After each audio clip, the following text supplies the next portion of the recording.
Hadis yang selanjutnya adalah hadis yang disebutkan oleh Imam Bukhari juga, ada di situ di footnote, di situ disebutkan tentang riwayatnya. Man ata'ani, kata Nabi SAW, man ata'ani faqad ata'allah, wa man asa'ani faqad asallah, wa man ata'a amiri faqad ata'ani, wa man asa amiri faqad asani. Barang siapa yang taat kepadaku berarti ia taat kepada Allah, dan barang siapa yang durhaka kepadaku maka dia telah durhaka kepada Allah. Artinya semuanya harus diikuti karena ini perintah sang pencipta Allah. Dan barang siapa yang taat kepada pemimpin pilihanku, misal Nabi SAW lagi safar keluar kota, kemudian beliau menitipkan Madinah kepada salah seorang sahabatnya, atau beliau mengirim pasukan, ditunjuk salah satu jadi pemimpin perang, maka harus dipatuhi. Siapa yang patuh pada pemimpin yang aku tunjuk, dia telah patuh kepadaku. Siapa yang maksiat, durhaka pada pemimpin yang aku tunjuk, maka dia telah maksiat kepadaku. Saya kasih contoh. Seorang sahabat Nabi bernama Amr bin As radhiyallahu anhu. Tahu ya? Orang ini dulu musuh Islam. Setelah dia masuk Islam 3 bulan, Nabi SAW membentuk pasukan untuk menyerang salah satu suku Arab yang memang dasarnya mau menyerang Madinah. Suku ini suku besar. Amr bin As baru masuk Islam 3 bulan, oleh Nabi SAW dijadikan pemimpin perang. Itu menjadi pimpinan perang, komando perang. Dan di dalam pasukan itu ada Abu Bakar, ada Umar, ada Uthman, ada Ali, ada Talha, ada Zubair, ada sahabat-sahabat yang mulia nih. Tapi Nabi SAW tunjuk Amr bin As. Harus dia jadi pemimpin. Dan pimpinan perang teman-teman kalau sudah ditunjuk, nggak boleh dimaksiati. Dia bilang berhenti-berhenti, makan-makan, pulang-pulang, perang-perang. Harus dipatuhi. Ini sabda Nabi SAW, siapa yang mentaati pimpinan yang aku tunjuk, dia taat padaku. Siapa yang maksiat, maka dia maksiat kepadaku. Teman-teman sekarang waktu itu pasukan dikirim, tempatnya jauh, musim dingin.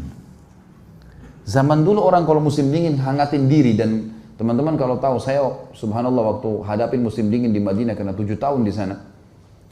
Kalau musim dingin dan kita pergi ke daerah padang pasir, teman-teman, luar biasa, menusuk ke tulang. Dingin sekali. Sampai di kampus saja, di kampus sudah masuk kota Madinah, banyak bangunan ya.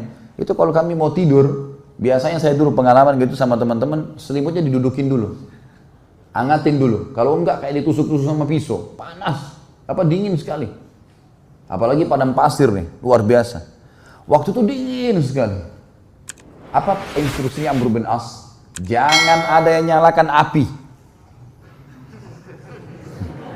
Gak boleh ada yang nyalakan api.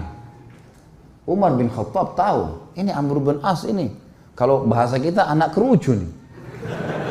Baru masuk Islam 3 bulan mau ngatur-ngatur gimana nih? Dan dulu musuh Islam ini. Amr bin As ini perlu antum tahu ya radhiyallahu anhu. Beliau yang diutus oleh Quraisy ke negeri Habasyah untuk menjemput Ja'far bin Abi Thalib dengan teman-temannya. Kembali ke Mekah baru untuk disiksa. Tapi dia masuk Islam di tangannya Najasyi. Kaget dia, kok Najasyi raja itu bisa masuk Islam?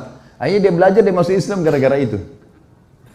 Kata Umar, hai Amr, dingin. Kau larang bakar api, gimana ceritanya nih? Kata dia, instruksi kok nggak boleh bakar api.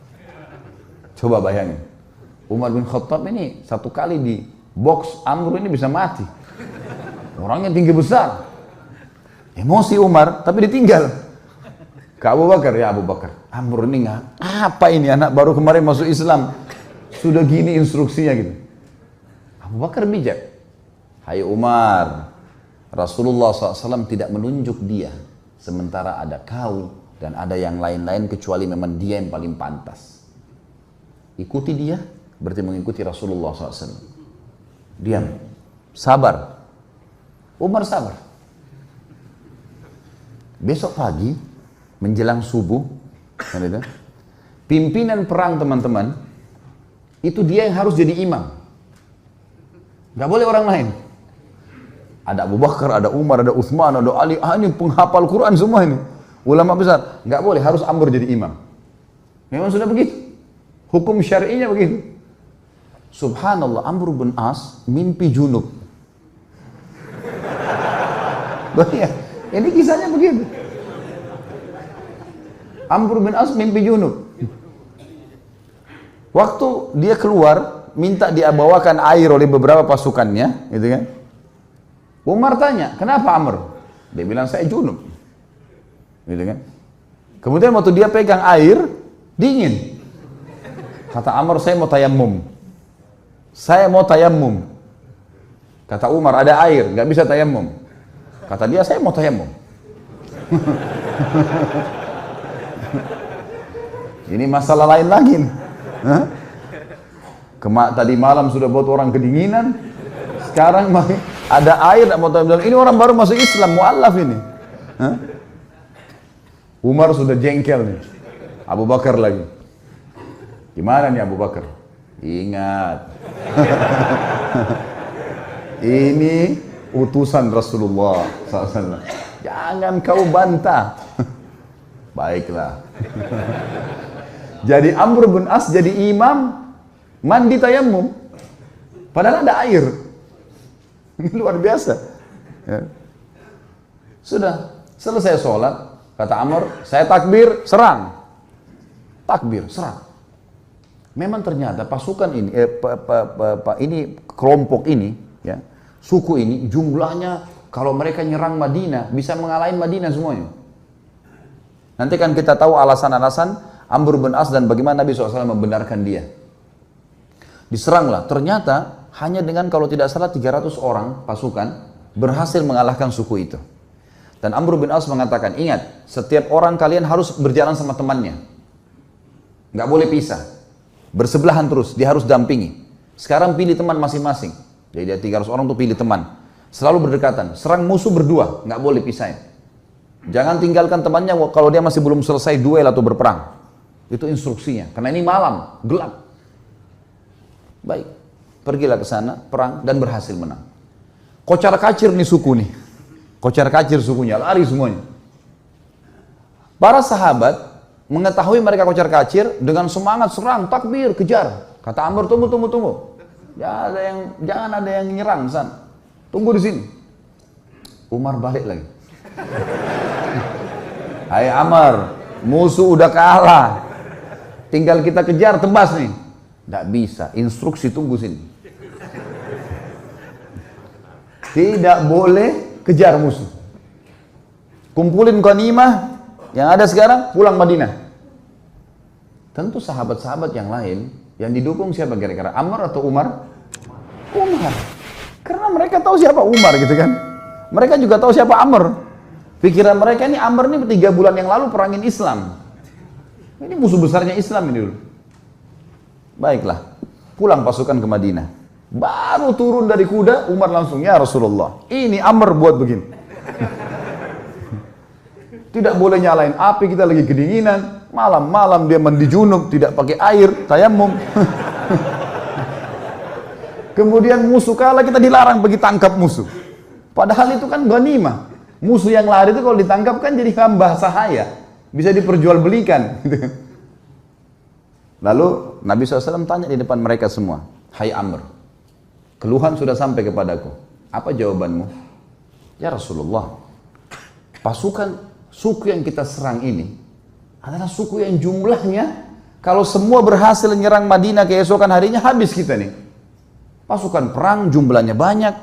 Kalau kita nyalain api, mereka tahu kita ada, habis 300 orang lawan sekian ribu, gimana caranya? Kata Nabi SAW, benar. Lihat, Nabi SAW tidak salah memilih pemimpin nih. Nabi bukan orang bodoh. Wahyu dari langit nih. Yang kedua, kenapa kau mandi junub dengan tayammum? Ya Rasulullah, airnya seperti es. Kalau saya mandi, saya bisa sakit, mati. Saya pemimpin. Kalau saya sakit, saya pimpin perang. Instruksi Anda, saya pemimpin. Nggak bisa, udara dingin di padang pasir. Maka saya tayammum.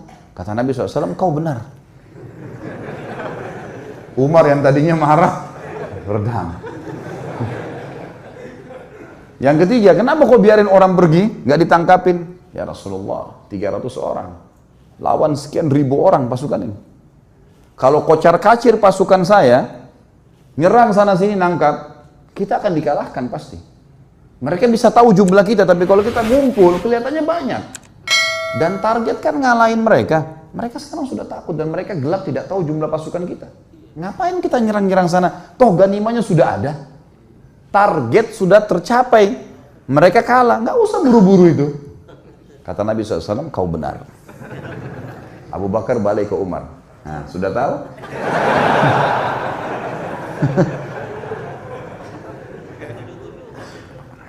Jadi teman-teman sekalian, jangan sampai terlintas di benak antum kalau Nabi SAW ada yang beliau tidak tahu. Ini Nabi SAW ini yang kita tidak tahu beliau sudah tahu. Bukan cuma di sini, di surga sudah diperlihatkan. Bodohnya sebagian orang menganggap baginda Nabi SAW masih ada yang belum ditahu. Makanya mereka buat-buat ibadah yang tidak diperintahin. Tangkap nggak poin ini? Ini penting sekali. Kalau antum masih melakukan perbuatan bidah yang antum anggap boleh, berarti antum menganggap Nabi SAW masih ada yang belum diketahui oleh beliau. Padahal tuntunannya sudah jelas. Innal halala bayyin wa innal harama bayyin. Ingat kata Nabi SAW, yang halal sudah jelas, yang haram sudah jelas. Wa bainahuma umurum mushtabihat. Di antaranya ada hal-hal yang samar. Siapa yang menyelamatkan dirinya dari hal yang samar-samar, faqad istabra li dini wa dunyah. Dia telah menyelamatkan kesucian agamanya dan dunianya. Wa man waqa'a fi syubhat faqad waqa'a fil haram. Siapa yang sengaja jurumuskan dirinya pada yang syubhat, haram atau enggak ya? Enggak apa-apa deh. Maka faqad waqa'a fil haram. Dia telah jurumuskan dirinya pada yang haram. Artinya enggak ada tengah-tengahnya. Halal atau haram? Syubhat berarti haram. Jelas agama Allah. Orang yang jerumuskan dirinya pada yang syubhat berarti jerumuskan adalah haram, seperti pengembala domba yang membawa domba-dombanya ke ladang yang luas, rumputnya lebih tinggi dari domba-dombanya dan dia tidak tahu domba mana yang dicuri oleh serigala. Kita nggak tahu ini halal atau enggak, lalu kita jerumuskan diri untuk apa? Jadi agama sudah sempurna, nggak butuh tambahan-tambahan. Banyak hal yang membuat umat Islam sekarang berselisih teman-teman, tapi poin intinya kata ulama adalah mereka semua mengaku kembali kepada Al-Quran dan Sunnah. Semua. Orang liberal pun yang mengatakan Quran harus direvisi, boleh nikah lintas agama, semua orang agama masuk surga. Banyak syubhat yang mereka lemparkan. Mereka juga mengaku, kami juga kembali kepada Al-Quran dan Sunnah. Tapi Al-Quran yang tidak sesuai dengan akal kami, tidak relevan, kami ganti. Tolak, harus direvisi. Hadis Nabi yang tidak masuk di akal, seperti lalat yang dicelupkan di air, susu kemudian bisa jatuh racunnya, bisa ngobatin, gak masuk di akal ini. Mereka tolak gitu kan. Semua mengaku berlandaskan Al-Quran dan Sunnah. Tetapi yang membuat mereka menyimpang adalah mereka tidak mengikuti pemahaman salaful ummah. Siapa itu? Sahabat. Mereka anggap ngikutin sahabat itu kuno. Di zaman Nabi SAW itu ya zaman Nabi, zaman sekarang beda, harus diubah. Dan itu yang dikembangkan oleh Kamal Atatürk di Turki. Sampai mengatakan ada istilah Islam Arab, Islam Turki, Islam Persia. Sekarang Indonesia kan baru kena penyakit itu, Islam Nusantara. Zaman dulu sudah ada nih. Sampai Kamal Atatürk ganti azan dalam bahasa Turki. Lama-lama azan dalam bahasa daerah kita nih. Diubah semuanya, agama Allah nih. Ini bahaya sekali teman-teman sekalian.